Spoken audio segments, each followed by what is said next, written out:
Shalom, selamat pagi Bapak Ibu yang kekasih di dalam Tuhan. Kembali lagi kita berjumpa lagi dalam renungan hati. Hari ini saya secara khusus akan membawa Bapak Ibu semuanya beberapa hari ini belajar dari Filipi pasal yang keempat ayat yang ke-13. Segala perkara dapat kutanggung di dalam Dia yang memberi kekuatan kepadaku. Bapak Ibu yang kekasih di dalam Tuhan, ketika Paulus menuliskan surat ini, seringkali suratan ini menjadi satu suratan yang memotivasi bagi kita semuanya.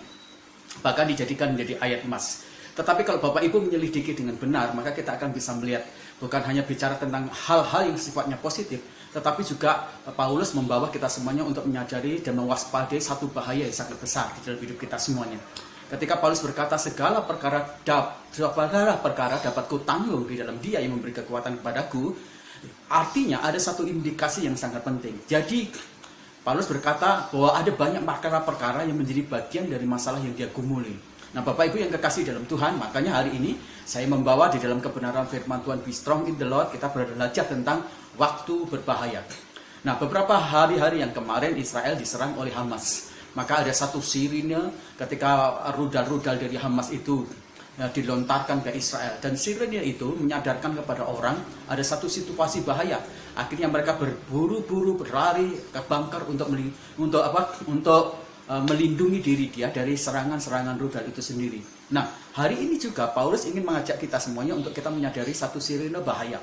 Kita harus menjadi waspada supaya akhirnya kita menjadi orang-orang yang sangat kuat waktu kita menghadapi bahaya itu sendiri. Pelajaran apa yang dapat kita petik dari satu indikasi tentang kebenaran bahwa ada satu waktu yang sangat berbahaya atau situasi sirine yang sangat berbahaya di dalam hidup kita semuanya. Hal yang harus kita pelajari bersama-sama hari ini ada yang pertama adalah semua hal yang ada di sekitar kita itu menyajikan hal-hal yang membawa tekanan, perkara-perkara masalah dalam hidup kita semuanya. Paulus berkata segala perkara dapat kutanggung di dalam Dia yang memberi kekuatan kepadaku. Artinya segala perkara berarti itu segala hal yang ada di sekitar kita semuanya itu menyajikan begitu banyak potensi tekanan-tekanan dan permasalahan dalam hidup kita semuanya. Sebuah tekanan yang berat kalau kita tidak terkelola dengan baik. Jadi jangan berpikir bahwa tekanan dan masalah itu akan muncul dari orang-orang di sekitar kita semuanya. Mungkin teman kita, mungkin istri kita, mungkin anak kita, mungkin suami kita semuanya. Tapi juga tekanan-tekanan itu juga bisa berasal dari diri kita sendiri. Bisa juga dari sifat kita, dari hobi kita, juga dari kesehatan kita semuanya, dari tubuh kita semuanya. Ada begitu banyak masalah-masalah. Bahkan Paulus juga mengingatkan bahwa dunia pelayanan pun itu juga menyajikan masalah-masalah yang sangat berat dalam hidup kita semuanya. Bahkan orang-orang terdekat pun bisa menyajikan, pernikahan kita juga bisa menyajikan masalah, pekerjaan kita juga bisa menyajikan masalah-masalah. Jadi artinya kita harus menjadi orang Kristen yang sangat waspada, kita harus menjadi orang Kristen yang sangat sadar diri bahwa segala sesuatu di kehidupan kita itu memiliki potensi masalah yang bisa menghancurkan kita kalau kita tidak kelola dengan baik. Dengan kita sadar, artinya kita akan melengkapi diri kita dengan baik. Kita harus mulai membangun hubungan doa dan kedekatan dengan Tuhan supaya kita punya kekuatan pada waktu masalah-masalah itu kemudian mulai masuk di depan kita sudah cukup punya kekuatan.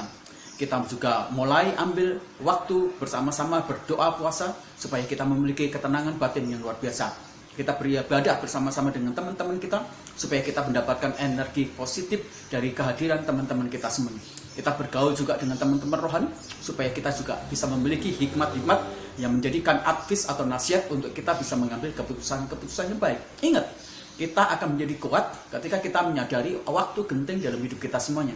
Waktu genting itu akan ada di setiap kehidupan kita. Semua hal di sekeliling kita itu menyajikan dan memberi potensi masalah-masalah berat dalam hidup kita semuanya.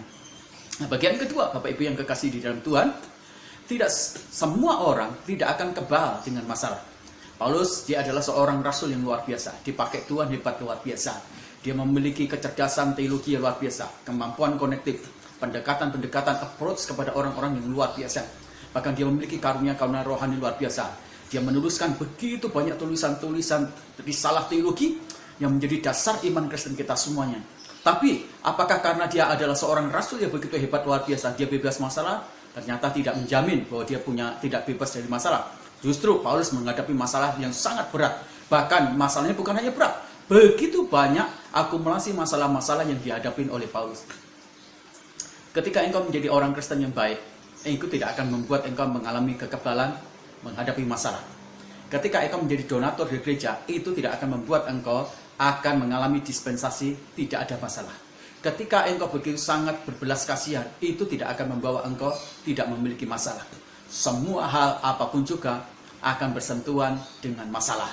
Tidak peduli apakah engkau adalah seorang pelayan Tuhan, apakah seorang pendeta, hamba Tuhan, aktivis, atau siapapun, engkau pasti akan bersentuhan dengan masalah. Nah, kesadaran ini harusnya menolong kita semuanya supaya kita makin hari makin waspada. Dalam 1 Korintus Paulus berkata, jikalau engkau merasa kuat, berhati-hatilah supaya engkau jangan jatuh. Jadi kadang-kala kita merasa diri kita sangat kuat, luar biasa, dan kita begitu sangat percaya diri, dan kita bersentuhan dengan dosa, dan kita merasa sangat kuat. Tiba-tiba kemudian kita jatuh. Ingat, tidak ada satupun dari kita semuanya yang kebal dengan dosa. Maka kita harus mawas diri, harus hati-hati, harus makin hari makin tahu titik-titik kelemahan kita semuanya. Ingat, di setiap kekuatan kita selalu ada bagian dari kelemahan-kelemahan kita. Dan iblis akan menunggu saat lengah kita. Dan di saat kesempatan itu datang di kelemahan kita, maka dia akan memakai itu semuanya. Dan itu akan menjadi satu celah untuk menghancurkan kita semuanya. Jadi, jadilah kuat di dalam Tuhan dengan kita menyadari waktu ini adalah waktu yang sangat berbahaya. Di sekeliling kita menyediakan begitu banyak masalah-masalah. Dan kita juga bukan orang yang kebal dengan masalah. Jika kiranya kebenaran, renungan hati ini bisa menyiapkan diri kita menjadi orang-orang yang sangat kuat ketika masalah itu tiba dalam hidup kita semuanya. Tuhan memberkati kita semuanya. Terus menerus kita menjadi orang yang kuat di dalam masalah. Haleluya. Amin.